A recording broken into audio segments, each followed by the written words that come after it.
मैं आपको एक छोटी सी कहानी सुनाती हूँ जी। एक संवाद था अर्जुन और श्री कृष्ण का। अर्जुन ने श्री कृष्ण से कहा कि आप मुझसे इतना ज्यादा प्रेम क्यों करते हैं? तो श्री कृष्ण ने अर्जुन से कहा कि मैं तुमसे सबसे ज्यादा प्रेम इसीलिए करता हूँ क्योंकि तुमने आज तक मुझे कभी भी ये नहीं कहा कि माधव मेरे पास ये नहीं है, मैं ये कैसे करूंगा। तुमने हमेशा मुझसे ये कहा कि माधव जो भी करना है आप कर दो, इसलिए मैं तुमसे बहुत ज्यादा प्रेम करता हूँ। फिर उन्होंने श्री कृष्ण ने अर्जुन को बताया कि यही सवाल मुझसे कर्ण ने भी किया था कि आप मुझसे ज्यादा प्रेम अर्जुन को क्यों करते हैं, जबकि आपको मुझसे ज्यादा प्रेम करना चाहिए क्योंकि मेरी जिंदगी के अंदर हमेशा अन्याय मेरे साथ हुआ। मैंने जन्म लिया, मेरी माँ ने मुझे अपने आप से दूर कर दिया। मैं एक ऐसे माँ बाप के यहाँ पल बढ़कर बड़ा हुआ जिनको समाज में कोई स्थान प्राप्त नहीं था।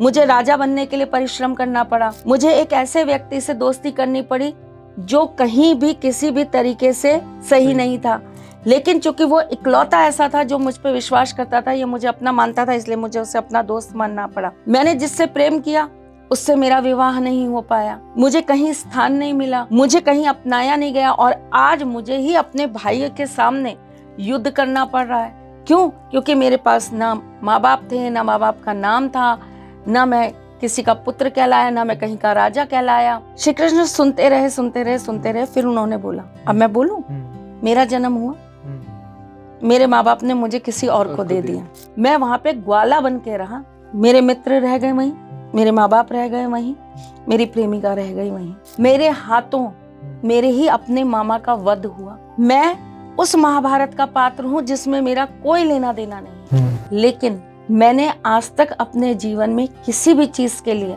रिग्रेट नहीं किया। कभी ये नहीं कहा कि मैंने ये इसलिए किया क्योंकि मेरे पास ये नहीं था। और तुमने अपने जीवन में हमेशा यही करा, ये नहीं है, इसलिए मैं ऐसा हो गया। आप ब्लेम गेम खेलते रहे, मैं एक्सेप्टेंस करता रहा। जो नहीं है मुझे बनाना है। मैं राजा घर में जन्म नहीं लिया, लेकिन मुझे राजा बनना है। तो आप सोचो आपको क्या बनना है? आपको श्री कृष्ण जैसा बनना है या आपको कर्ण जैसा बनना है? जितने भी आज वो बच्चे हैं जो अपने कमरे में रोते हुए अकेले बैठे हुए इस वीडियो को देख रहे हैं, जिनको ये लग रहा है कि हमारे साथ हमारे पेरेंट्स भी नहीं है, हम कैसे आगे बढ़े, आपके साथ आप और आपके श्री कृष्ण तो हैं। उठिए, खड़े होइए, it's time for action. And ma'am साथ के साथ एक छोटा सा मंत्र, अगर ऐसे बहुत ज्यादा आपको ऐसा लगता है कि आप अकेले हैं, आपके साथ कोई नहीं है, तो आपको ओम नमो भगवते वासुदेवाय नमः इस मंत्र का जाप कम से कम 51 टाइम्स तो करना चाहिए। और तुलसी के आगे बैठ के करेंगे तो इसका इफेक्ट आपको और ज्यादा मिलेगा।